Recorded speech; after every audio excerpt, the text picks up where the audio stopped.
o jarti Cheikh Tidiane letter o wi ñande jolɗa Tunis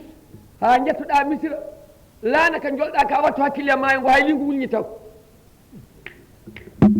laana ka yiwata yolata ko ha jettoɗa ɗo mi dafanima wali Allah wi noon eɓe kalda e maayo nde wonno ɓe kaldata koye Allah joom maayo o joom maayo ko Allah wonamo suɓal ɓe mbiyata o joom maayo ko Allah tawde noon hunde daɗima heedima dow dokka ɗum garade mum tawde joom maayo ne so woni e nder maayo ko wela fof ina waɗa e maayo enen jakori ɗen to gandal maayo ko subalɓe joom maayo gonɗo e maayo o ina waɗa hen hunde o dattima subalɓe alay saago ɓe mbiyamo joom maayo kono jeeyi maayo kay walla ko ɗum ɗum ɗomo darde fof mbiya ɗum jol ala no watte caggal mum cheikh joli yeehi Tunis o jippi cheikh Mahmoudou Al Kurdi ngeno jippimo mana Kurdi ko ganno o namni ɗum gueɗe haalanimo o namni ɗon anduɓe Misra haalanimo o woni ɗon balɗe o naate e Jami Al Azhar kadi no heɗori Jami Al Qalami no heeɗi jangguinoɓe toon ɓen woodi ko heeɗi ɗon o yalto fayi Makkatal Mukarrama o tawi toon mana ko ɓuɓɓul hindi Ahmad bin Muhammad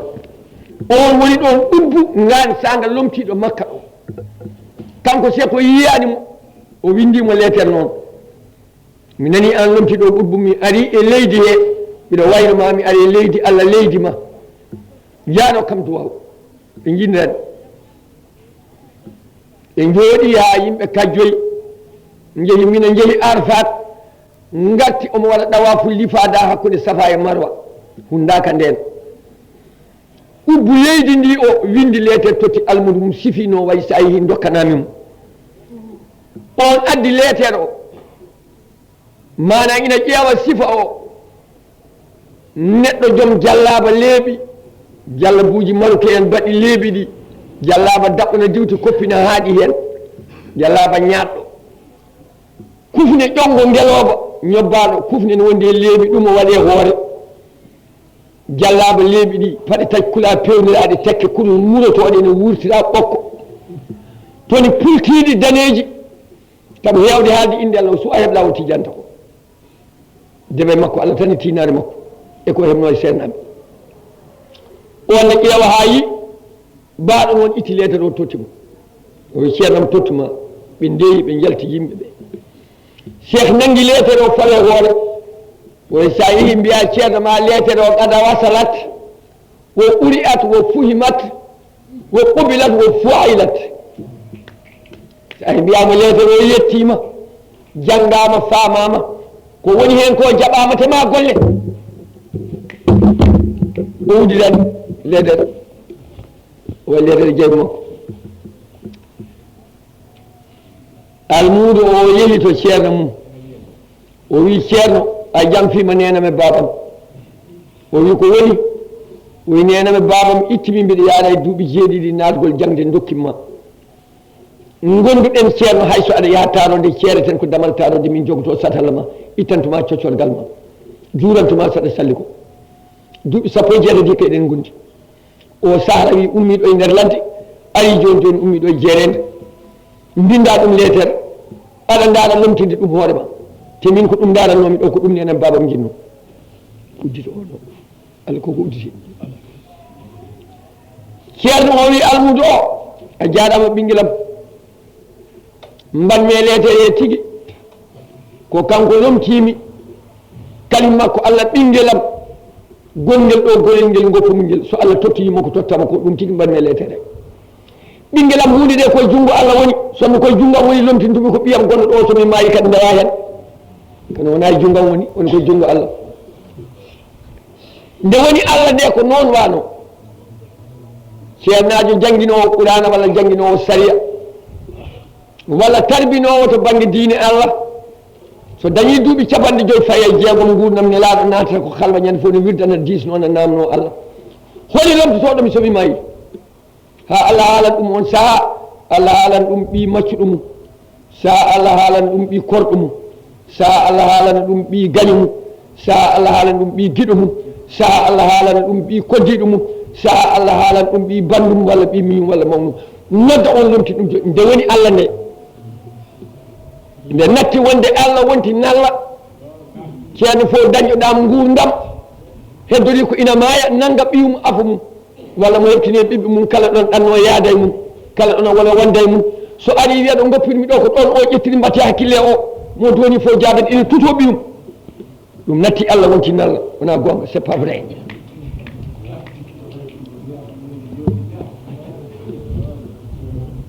Cheikh Tidiane radiyallahu taala anhu o ummima e mana on ceerno Moule Mouhammad Chawi on wiyete o ummima ɓe kanji ɓe gayni eɓe fayi mana ha joni Madinatu Munawwara o ari haɗo laabi celi ɗo ngol no fayi Sam ngol no fayi Yaman laabi celi jungo nano ñaamo waɗi Yaman wiyede Yaman ko yaminul Kaaba heedi ko ñaamo Kaaba waɗi Sam wiyede Sam ko shimalul Kaaba ko nano Kaaba ɗon nelaɗo dari noon wondi Aboubacry wi so kori jaam jaltinanumi ɗo mi wopfatama an ɓurinimi aduna o foof Allah jippinno ni alladi farada aleyka alquran la radduka ila ma ad ɗon Cheikh Tidiane nden dari ɗon janggi jiballahu rawayili kono mana ñongiri leydi o jangga o gayni kirdi ɗi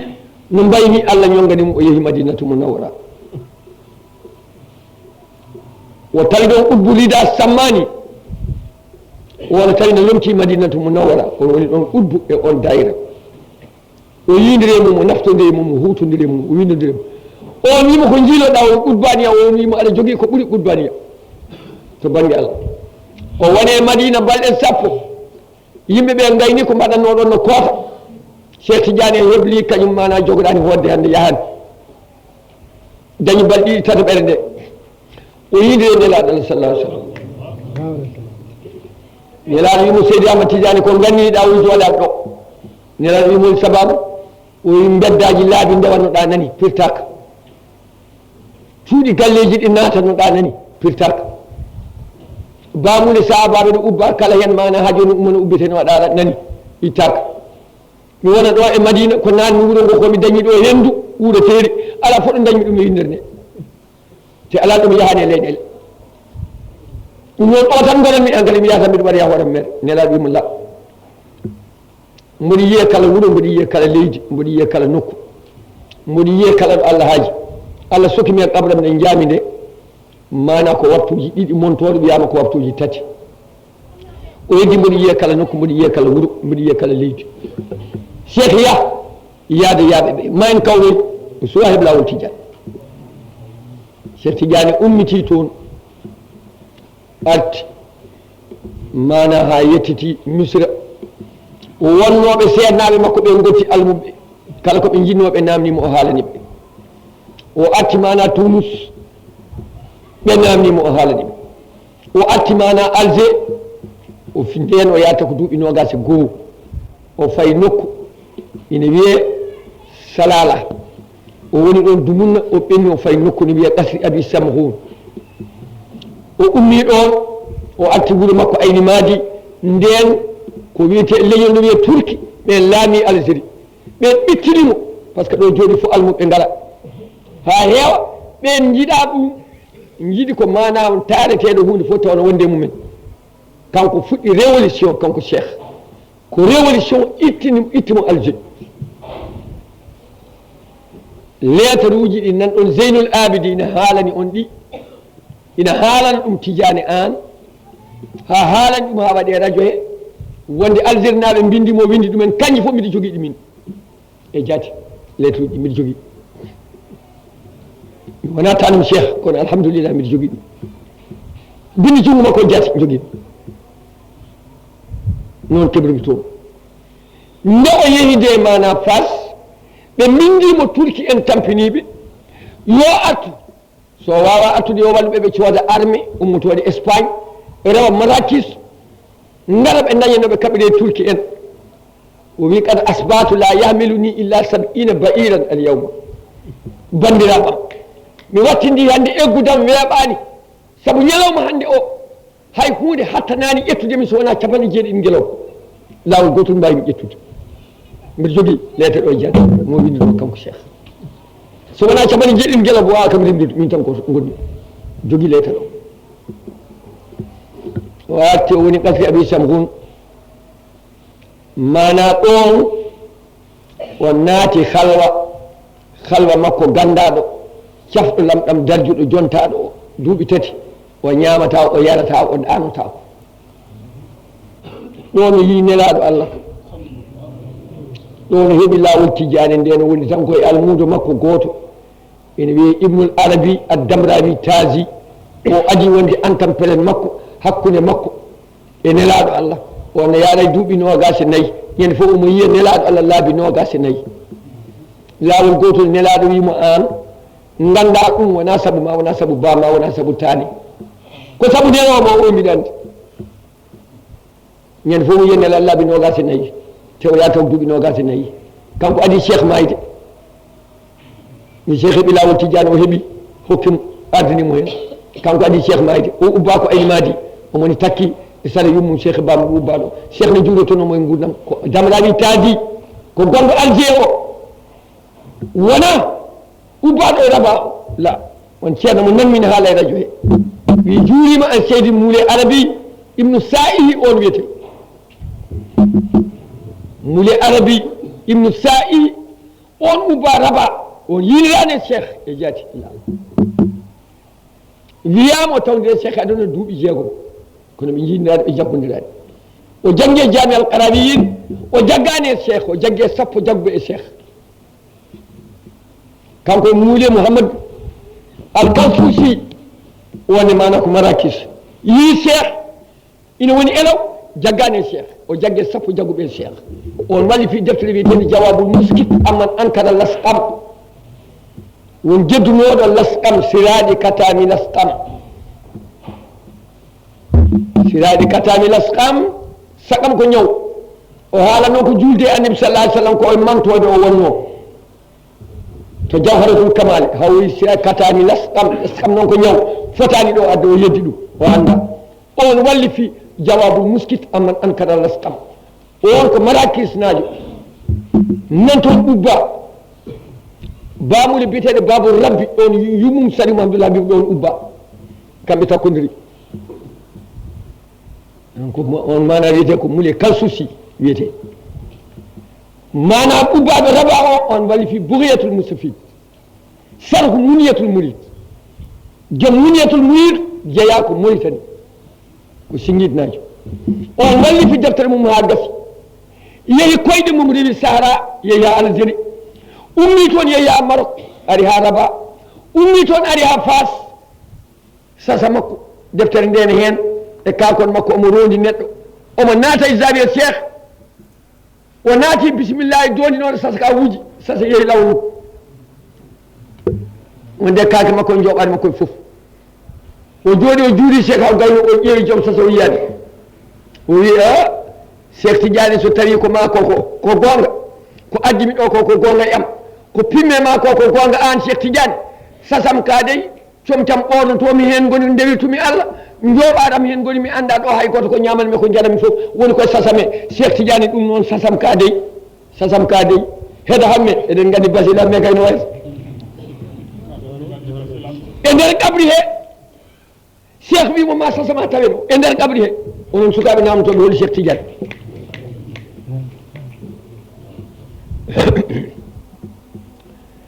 joom sasa ka gujjunoɗo o rondi sasa balɗe tati rotaki o ñamata o yarata o ɗanta ko jotta ko o haaɓi o artiri sasa wano o naati onon kam ala koɗani ɗo e ɗe balɗe ne hatti hunde o ala o tawi Tidiane ne jooɗi ibnu babal alawiyu nasaba almaghribiyu lmalikiyu lmazhaba walla mazhabu ene sella sa wi mazhaba ene sella sa wi mazhabu ene sella sa wi mazhaba fof ko maful tan ene sella o heeɓi sasa makko o nangi deftere nde o jangi ɗum ha gasi ɗo yeeso cheikh Tidiane ɗo cheikh satanimo hen jimol gotol woni ma an jabat rawdun min allawani ka misli ummi cheikhina rabbani debbo meeɗani jibinde hono yumum cheikh Tidiane ko jibini ko cheikh yimum non rectification cheikh ko mayɗo de woni koye gabri cheikh wi fewnu ɗon jimol walla noon wadda ko jokkuɗa hen goppiɗa noon jimol ma o jokki hen siman lawati jina bil muhtari wa alihi wa sahbihi l akhyari debbo meeɗa jibinde woni Cheikh Tidiane so wona jibinɓe nelaɗo Allah sallallahu alih w sallam o e jibinɗo mana ha joni annabaɓe hono makko sehilaɓe makko ɓe e jibinɓe nelaɓe ɓe e jibinɓe sahabaɓe wondunoɓe e nelaɓe ɓen ɓuuri yumum Cheikh Tidiane o waɗi rectification ko Cheikh wimono wonti ko fof ko haale deftere nde Cheikh wimo gonga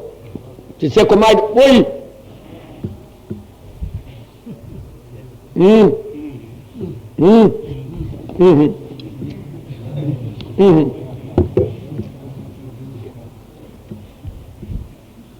o woni Cheikh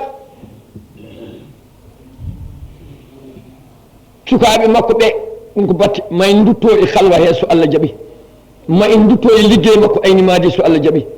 ma en dutto e liggey makko nde o heeɓi laawol ngol nde holɗo fayi holɗo yaadata holi gurdam makko holi duuɓi makko holko haalde nelaɗo holko haalde almudo o hol sababu o ummi aljino feri holɗo heeɓi wuro e wuro haw yetti Fass mande ñalawma o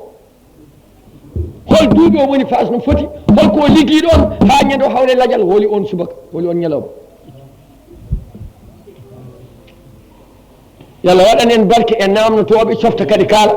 eɗen duwono musidɗo men Tidiane An wonde o maɗa ɓe mbiyata tande micro o nangui micro makko o hokki Salif Zeynal Abidine Tidiane o yonko haalanimo ha ari ñande mayde Cheikh e namde makko e o namnima kanko Tidiane An Zeynal Abidine ñande Cheikh maayi hono ɗum wayi golam wodi ko Abi jaabiri hen kanko Tidiane mami haalamo ñande hen gadiɗo tinde Cheikh maayi o nde fittandu Cheikh ittande hol gadiɗo tinde won jooɗodiɓe no gonde Cheikh ñalɗo walduɓe mum jamma o ha weeti ina taarimo ɗo leli ɗo nde ko maayi ɓen tinani holi tinɗo nder wuuro o ari haalaniɓe wulliɓe ɗo ɓe jooɗi ɗo hono wiyete holɗo hoɗe leeɗe Fass mami haalamo kanko Tidiane so namdumami mami haalamo holi on wala mami haalamo sabu miɗa andi joomum so Allah jaaɓi so namdumami condition miɗa yettimo e majjum kanko Tidiane An o laaɓi hen reedu eɗen duwonomo laaɓa reedu weɓani eɗen duwonomo kanko Tidiane An softede e journaliste en ne moƴƴi moftoɓe ko moƴƴi waɗa ni ciftini yimɓe mboɗen duwonomo eɗen fof eɗen duwonomo en duwonomo sukaɓe ɓe ɓeɗo wonɓe ɗo Mouhamadoul Habib woni Mouhamadoul Habib ɓe Cheikh ɗaccuno ɗiɗo ɓe kawko bayni man ha layni ko nden joguiɗa 5 heures bon nde Cheikh yeehi yalti aduna haade mum yaltude aduna namnima nelaɗo Allah sallllahu taala alih sallam nelaɗo wi defanimama mo sukaɓe ɓe gueɗe tati kala mabɓe keɓɗo duuɓi 17 ma dañ gueɗe tati so darti jawdi ma heeb so dartani ma heeb andani ɗo ummoto ɗum so darti inde Allah ismullahi ladam ma heeb so dartanine ma heeb andani ɗo ummoto ɗum goto mabɓe foof so heeɓi duuɓi 17 windanama e karne mum ina tefana ujunnaji ujunere debbo ne tefana ujunnaji ujunere goto so liggima so liggaki oman adaraka taklifu minhum yasfau lada alfin min rijalin wa niswati Mamoudou haalta tinde daari haalata koko winda so namnama fawa hen alay say nuuru ne jagge juuram woyi Mamoudou jambimi nam woy sa dimo julɗo so gollaji ma gasani wata fen nde kalɗa gorko fof ma on beltiɗo Mamoudou yamiɗa yo haal koko winda so namnama fawa hen haala ñanden ñande men e halwar haala ka yewtama gasi ceerno Mountaga fayi juuroyade ɗo suudu Cheikh Oumar jibina ɗo yimɓeɓe dakkitima min mi teɓɓitima nguleyki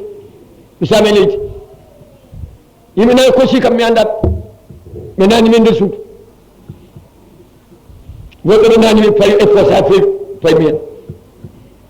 o addi glace fawe wora iti kum noon fawe wora o addi mana ndiyam ɓuɓɗam fawe koyɗen wifi ha juuti haqqille arte waɗam tan mbimi ijam Cheikh Oumar ndeke ari ha naati ndu suudu timoɓe am ɓe hen goto wi dendi anda saliti mbim mbal coosowo walla ganano ala ɗon ndeke timɓe am ɓe hen goto ko ganano ɗum ni jeeya ko pete ɓi Elimane Mamadou Pullo o mbiye Siley Mamadou Siley Amar Bilaraji sukaɓe mbiyatamo ko chef o meeɗi wonde chef d'arrondissement tan wi kaw andal salidi mbimi ko ɗum woni o minenne min jiimama min mbifo min ɓoosa ɗum mbaɗema glace aɗa wi min deke Cheikh Oumar ari mbimi ala ko hendu Cheikh Oumar ari am ɗo gonmi ɗo mi anda wono no jimɓe arde kono hendu Cheikh Oumar kay ari am ɗo gonmi ɗo so natani suudu ndu taw mo ɓaɗi ɗo hendu Cheikh Oumar ari am ndu gornomi e makko ndu e mbaɗi ndiyam ɓe mbaɗi ko mbaɗa gummimi mana ɗeftumi jaltumi jaami e oto guernoɗo o jolmi ha jum mi puɗɗumi yiide ceerno Mountaga min jaami salminde ceerno Mountaga hecciyanke mbimi ceerno Mountaga haɓar men o de feewi rewi lawol wayni feewi kalanomi ha gasi ceerno wi minni aɗa andi ko ɓuuri yoddemi hen mbimi ala o jeɗɗiɗi kewal yimɓe ngal no foti accident waɗani hen o minne ɗum ne yorumi hen hecciyanke mo haalnami dow yimɓe fof oye gueɗel ɗimmen kadi mbimi e oye musidɗo ma ari mbimi hono noon Cheikh Oumar mbimi ceerno mo wima noon o wi kaari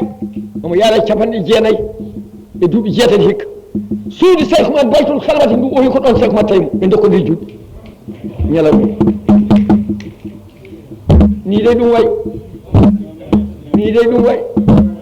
ni de ɗum way a jaaɓi an kalanteɗo a jaaɓi ko affaire ma a yante jamnoɓe a salima c'est ton affaire Allah waɗanma ɗum cakka yo ɗum liggoye dande ma aɗa yaada hen ha yawmal qiyamati Allah fima ha cakka muduma Cheikh Oumar wona haydara Cheikh Oumar ko jaɓanɗo Cheikh Tidiane Almoudagal Cheikh Oumar ñande nandata lawol Tidiane ko nelaɗo yamrimo yo jaggu nde o jaggi nelaɗo hokkimo sanɗi goto sa jaaɓi wonde almudo e lawol he ma Allah rokke e lawol he ko perɗo lawol goɗɗo dañani ko nelaɗo wimo ni wuuro wiyetengo Sare Leelumo to Fouta Dialo o yeehi to biyeteɗo ceerno Abdoul Karimu yettete ko Diallo ko Pullo Fouta o rokki ɗum wirdu ko Mawludu Fall o rokki ɗum ko Cheikh Mamadou Hafaza o rokki ɗum ko Cheikh Tidiane tottimo laadimi e wasifa e asru aljuma to Sare Leelumo omo yaara duuɓi 25 o artiri koyngal makko ha Dimat o yi Elimane Boubacar Kane tafsiru Jabiri ɓe mbaddi bato o nawi ɗum mana o yeehi ha Halwar o wayniti o yoyi Mawludu Fall batte o nanguite muɗum mana wattanimo tasdid nde fuɗɗi mana yiyoyde Cheikh Mamadou Ghali o heeɓe muɗum ko laawol silsilatu tasawufu toon ko yimɓe 20 e jeetato hakkude makko mana e nelaɗo Allah on ko tasawuf on ko silsil tasawuf silsil lawol Tidiane o ko ga Cheikh Oumar jogui ko silsilaji 3 hen silsil goto no waɗi 20 e jeetato on ko tasawuf o rewi ko to Mouhamadoul Ghali hen silsil goto on ko yimɓe 3 o rewi koto Cheikh Tidiane yettoyi nelaɗo Allah hen silsil goto ko direct nelaɗo one jagge junggo makko Allah waɗima hande an woni khalifa Allah e leydi mum he woni khalifa nelaɗo Allah e leñol mum he woni khalifa Cheikh Tidiane e almum mum he yamin ko moƴƴi kaɗa ko boni an Cheikh Oumar o ko direct kanko tawi nelaɗo so neɗɗo wela ko ni so welaka ko ni ɗum jangga e defte ɗum woni hen Mamoudou halta tinde daari ko kalmiɗo ko kala hen ko namɗami holle deftere pawa hen junggo Alhaji Malick ina haala ilmul yaqini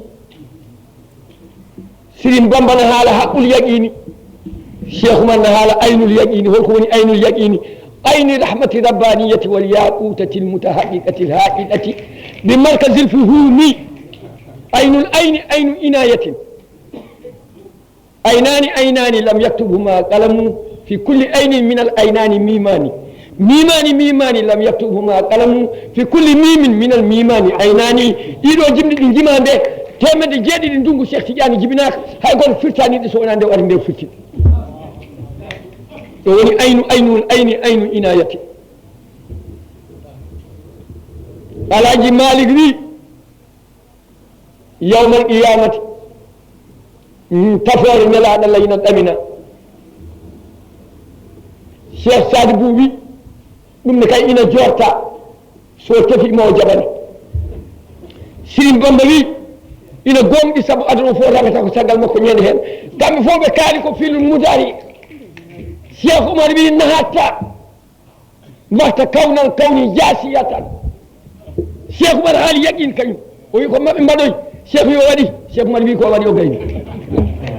o ɓuuri yannede oy ko nahatta wakta kawnal kawni jasiyatan a ummima windere nde fof koppi no kelli no juusi no jooɗe leydi ila ayn hoto paɗa ila sabati dunal kaddi wal kabadi a hulani a tampaji on ko waɗi o gayni kam ko aynul yaqini haqqul yaqini ilmul yaqin jiida jangoya defte ɗe ha tampa jiiloɗa ha tampa joom ilmul ladani heɓa nder suudu mum jooɗo Allah tawra ɗum ɗon ko waway ɗum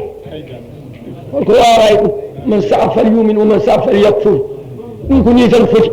mo annabi Moussa nabiyun Moussa noon kalimullahi sehil Allah gueɗe fof waɗi tawreta dimle gueloɗe jeeɗiɗi Allah wimo yaa to